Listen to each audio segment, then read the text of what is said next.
चुके हैं, वो खाना खा के आ चुके हैं।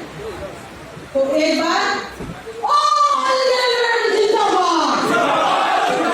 मेरे खाने से पहले की आवाज है, खाने से बाद की आवाज चाहिए। जो कल जितनी जनता थी उतनी आवाज अगर इसमें में निकल गई तो एनडीए जरूर वापस आ जाएगा। ऑल जिंदाबाद। Thank you so much. आप लोगों के सामने मैं रेजोल्यूशन रखने जा रही हूँ, उसकी थोड़ी सी पृष्ठभूमि आप लोगों को बता दूं कि निरंतर डिस्पाइट ऑफ जो रेलवे सेक्टर है वो मेल डोमिनेटिंग सेक्टर है, ट्रांसपोर्ट सेक्टर, परंतु महिलाओं की संख्या प्रत्येक जोन में बहुत गति से बढ़ रही है। आज हम महिलाएं पूरे रेलवे में 10% से ज्यादा है, जो कि कुल संख्या में 1 लाख से ज्यादा पूरी महिलाएं जो है।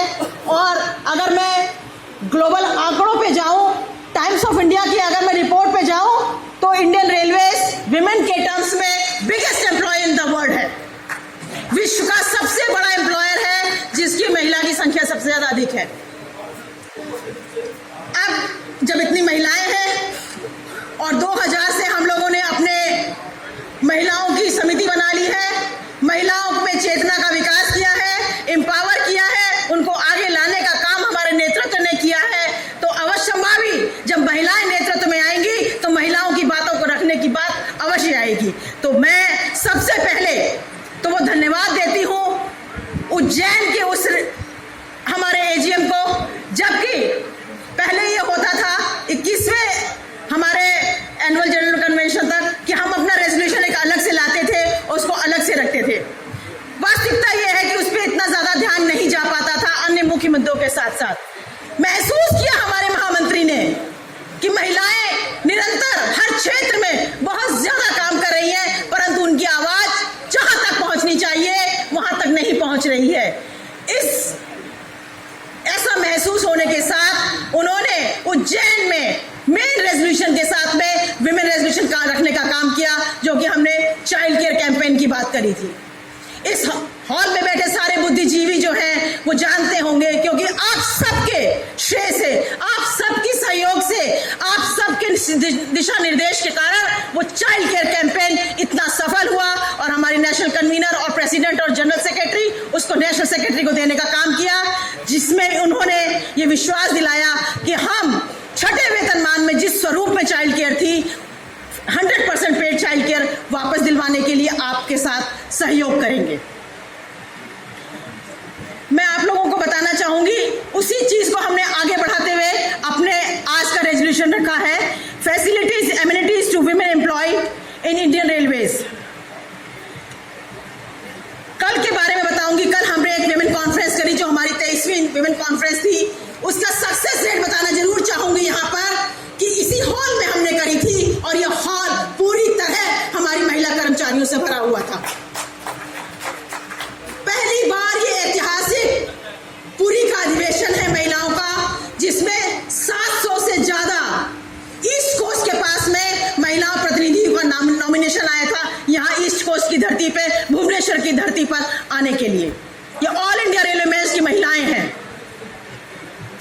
और वास्तव में मैं बहुत गर्व के साथ कहती हूं, डिस्पाइट ऑफ 4 स्पेशल ट्रेन हमारे प्रोग्राम तक नहीं पहुंची थी, 4 जिसमें कि बहुत बड़ा WRU जिसका 110 महिलाएं थी वो नहीं पहुंची थी, उसके बावजूद भी यह हॉल खचाखच महिलाओं से भरा हुआ था।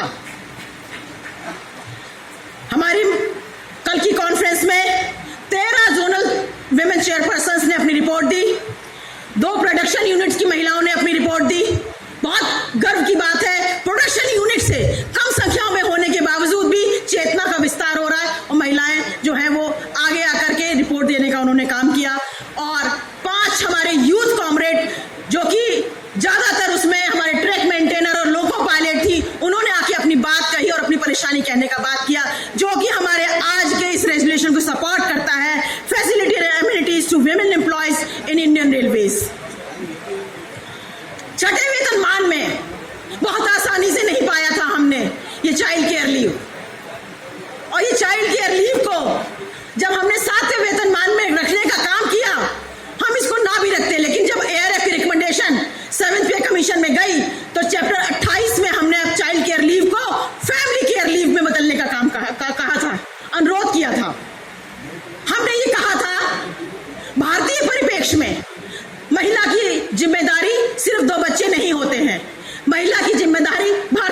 सापेक्ष में उसका परिवार होता है। आप पास पूरे परिवार को देते हो, आप मेडिकल फैसिलिटीज पूरे परिवार को देते हो, क्योंकि वो उसका पूरा परिवार है। तो क्यों नहीं चाइल्ड की हमारे सारे परिवार की बीमारी और उनकी परेशानियों में मिलनी चाहिए। हमने वार्ता के दौरान पटल पे ये बात रखने की बात कही थी कि हमको आपसे अधिक कुछ नहीं चाहिए, हमको सिर्फ यही 2 साल जो आप चाइल्ड केयर लीव के रूप में देते हैं 18 साल तक के बच्चे के लिए देखभाल के लिए, इसी 2 साल को सिर्फ और सिर्फ फैमिली केयर में आप कन्वर्ट कर दीजिए और इसी 2 साल को कोई भी महिला अपने सर्विस पर्यंत किसी भी मुसीबत में, किसी भी परेशानी में उसको अवेल करने का काम करे। जब वास्तव में जब उस वार्ता पटल पे बात हो रही थी तो इतना सराहा गया था हमारे इस मुद्दे को कि हम बहुत विश्वास आ गया था कि हमें फैमिली केयर लीव में चाइल्ड केयर लीव परिवर्तित हो जाएगी। परंतु विश्वास का वो गुब्बारा जब फूटा, जब हमारा 7वां पे कमीशन की रिपोर्ट हमारे सामने आई, और वो फूटा ही नहीं, हमें धराशायी कर दिया। हमारी मांग को नहीं माना, बल्कि हमारी लड़ाई में जीती हुई चाइल्ड केयर लीव में कर्टेलमेंट करने का काम किया। और ये ARF है, वो जीती हुई चीज को हाथ से नहीं जाने देगा। महामंत्री ने विश्वास दिलाया है और पिछले कैंपेन में आप लोगों ने जो सहयोग दिया है उससे अवश्य संभावी ये विश्वास है कि आने वाले समय में अगर सरकार को चुनौती OPS की देंगे, OPS वापस लाने की देंगे और साथ साथ महिलाएं जो है वो अग्रणी भूमिका में आकर के चाइल्ड केयर लीव को अपने मूल रूप में वापस लाने के लिए और आगे गति से आने का काम करेंगी। आप लोगों ने देखा ये कोविड टाइम था, जब मैं सराहना उस पीरियड में ये भी करूंगी कि कोविड टाइम में हमारी कोई भी जोनल एक्टिविटी नहीं रुकी, कोई मीटिंग नहीं रुकी। आपने उसका पर्याय ढूंढ लिया। आप जूम मीटिंग से बातें करते थे, वहां निष्कर्ष लेते थे, वहां निर्णय लेते थे। उस टाइम हमको कुछ और करने को नहीं था, तो आपने और आपके सब जोन की सारी महिला प्रतिनिधियों ने जो कोविड पेशेंट थे उनके लिए, उनके परिवारों के लिए अनेक सामाजिक कार्य करने का काम किया, जो यहां बताने की आवश्यकता नहीं है। कोविड ने हमें बहुत दुख दिए, लेकिन कुछ सिखाने का भी काम किया। हमें सीखना होगा, हमें समझना होगा। कोविड ने हमें सिखाया जो काम आप ऑफिस में आके करते हैं वो आप अपने घर में बैठ के भी कर सकते हैं। वर्क फ्रॉम होम को बहुत उस टाइम तवज्जो दी गई और यह भी पाया गया बहुत सारे प्राइवेट ऑर्गेनाइजेशंस हैं, कॉर्पोरेट हैं, जिन्होंने अपनी बिल्डिंगें बेच दी और वर्क फ्रॉम होम करवा रहे हैं, जिससे कि ट्रांसपोर्टेशन बच रहा है, गवर्नमेंट का फ्यूल बच रहा है, इलेक्ट्रिसिटी बच रही है, एक्सपेंडिचर उस कॉर्पोरेशन का बच रहा है।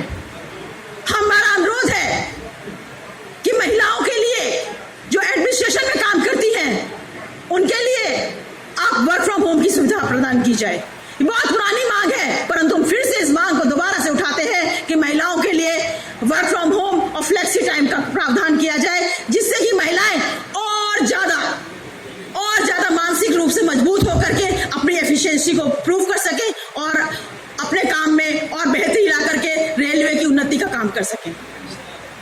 मुझे लगता है मेरा टाइम हो गया है। मैं अपनी बात को खत्म करने से पहले एक बात जरूर कहना चाहूंगी, चाहे वो चाइल्ड केयर कैंपेन हो, चाहे वो फ्लेक्सी टाइम हो, चाहे वर्क फ्रॉम होम हो, चाहे नंबर ऑफ वैकेंसीज हो, चाहे OPS हो, हमारे पास तो एक ही अस्त्र है। तलवे चाटने से इतिहास नहीं बदला करते, तलवे चाटने से इतिहास नहीं बदला करते, क्रांतिवीरों से इतिहास बदलते हैं। हम उस फेडरेशन की कोख से जन्मे हैं जिन्होंने शहादत दे के इतिहास बदला है, जिन्होंने शहादत दे के इतिहास बदला है। हम भी आगे आने वाले समय में इतिहास को बदलना होगा तो शहादत देने में कहीं नहीं चूकेंगे। और फिर से एक बार दोहराती हूँ अपने वचन को, अपने महिला प्रकोष्ठ की तरफ से नेतृत्व को विश्वास दिलाती हूँ कि अगर ऐसा समय आया तो वो समय अलग था जब महिलाओं ने पीठ दिखाने वालों को चूड़ियां बांटी थी। हमारी सिस्टर यूनियन ने पीठ दिखाई थी और उस टाइम हमारे घर के में जो हमारे मेल एम्प्लॉय थे, हम जो स्ट्राइक पे गए थे, उनकी पत्नियों ने चूड़ियां बांटी थी। परंतु आज हम चूड़ियां उतार करके संघर्ष में उतारने के लिए सबसे आगे खड़े होंगे, इस बात का विश्वास मैं नेतृत्व को दिलाती हूँ। इसी के साथ अपनी वाणी को विराम देती हूँ। इंकलाब जिंदाबाद। इतना हल्का, एक बार फिर से, क्योंकि रेल रहेगी तो हम रहेंगे, तो मैं कहती हूँ ये नारा, रेल माता की जय, रेल माता की जय। ये हमें रोटी देती है, हमारे परिवार को पालती है। रेल हमारी आपकी नहीं, किसी के आपकी। की